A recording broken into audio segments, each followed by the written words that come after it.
Greetings from Vienna, Austria. I meant to share a few thoughts on the memory of St. John of Shanghai in San Francisco.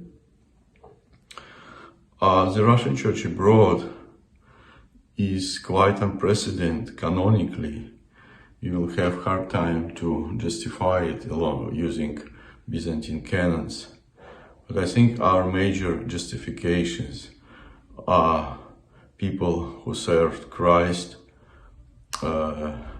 through his flag, through their flag, ministering to their flag. And St. John, if somebody would say the Russian Church abroad is uncanonical, I probably would, first of all, referring this person to St. John. So I know that recently there were some voices in the Greek Orthodox world challenging him, but I believe those voices, they are total minority and extremely insignificant, because I think St. John became someone like St. Seraphim of Sarov, a universally venerated Orthodox saint. So the Russian exiles found themselves in the 1920s, in the 1930s outside of their homeland. They didn't have means to exist, many of them. They didn't have even any state to back them. They were stateless refugees. And Shanghai in southern China was a striking example. A city was divided into districts, the British district, the French district, with their administration, with their police, with their ties with their home countries.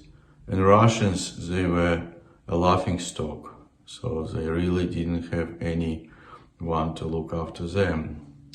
So a hierarch whom Metropolitan Anthony Hrupovitsky described as his own heart, because when he was writing to people in Shanghai, he said, "I was sending you my heart." And of course, Metropolitan Anthony was generous. He's known to be generous in his epithets and so colorful in both positive and negative sense. But in this case, he probably wasn't exaggerated.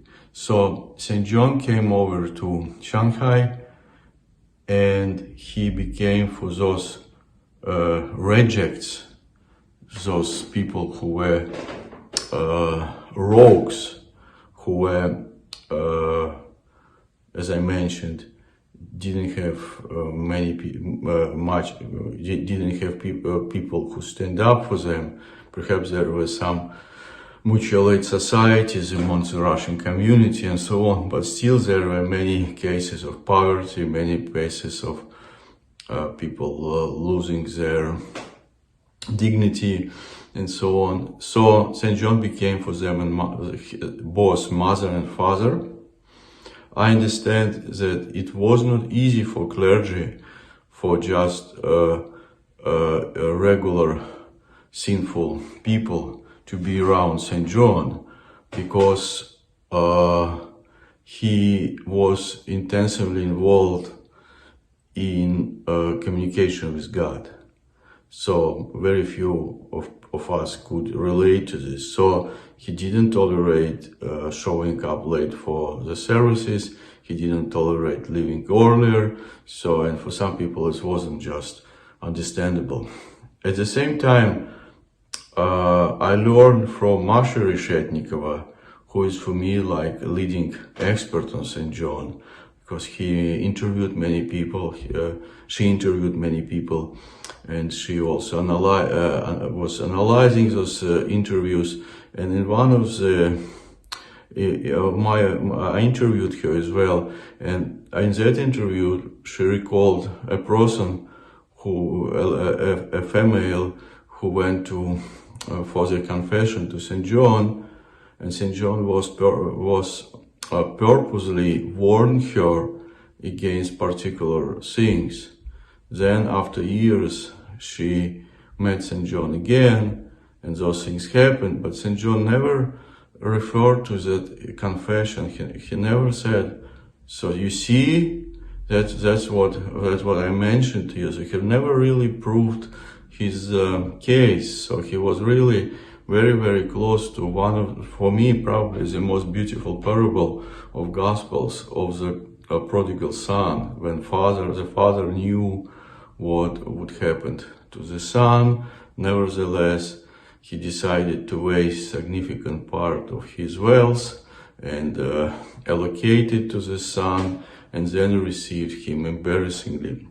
So this is St. John.